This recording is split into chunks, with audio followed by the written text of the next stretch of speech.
At the height of her fame as a singer, I asked her to be my co-star in a movie called The Bodyguard. I thought she was the perfect choice, but the red flags came out immediately.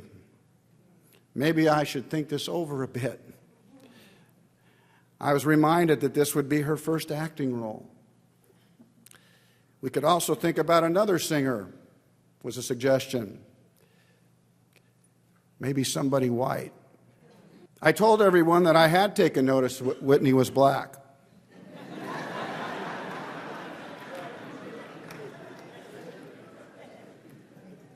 The only problem was I thought she was perfect for what we were trying to do.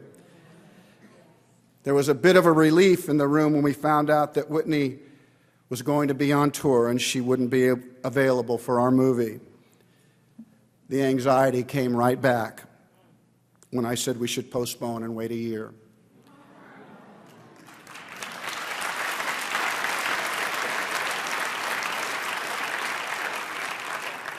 That was a lot for the studio to accept, and to their credit, they did, but not without a screen test.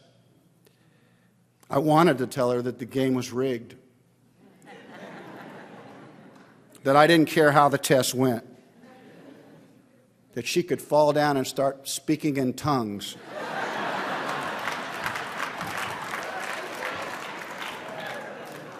That somehow I would find a way to explain it as an extraordinary acting choice. And we could expect more to follow.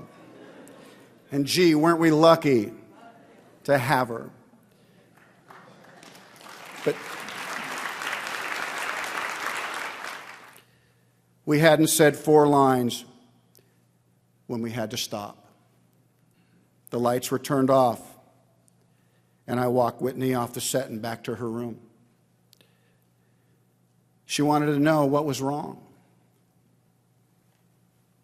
And I needed to know what she had done during those 20 minutes. She said nothing, in only a way that she could. Nothing. So I turned her around so that she could see herself in the mirror, and she gasped. All the makeup on Whitney's face was running. It was streaking down her face, and she was devastated. She didn't feel like the makeup we'd put on her was enough, so she'd wiped it off and put on the makeup that she was used to wearing in her music videos. It was much thicker, and the hot lights had melted it.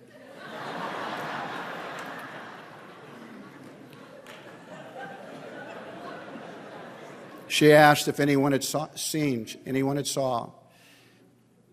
I said I didn't think so. It happened so quick.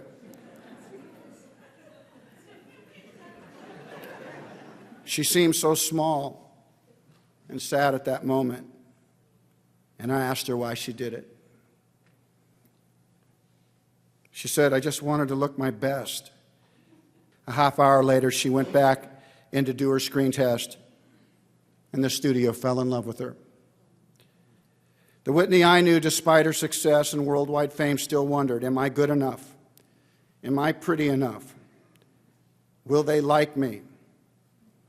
It was the burden that made her great and the part that caused her to stumble in the end. Whitney, if you could hear me now, I would tell you, you weren't just good enough. You were great. You sang the whole damn song without a band. You made the picture what it was. A lot of leading men could have played my part. A lot of guys could have filled that role.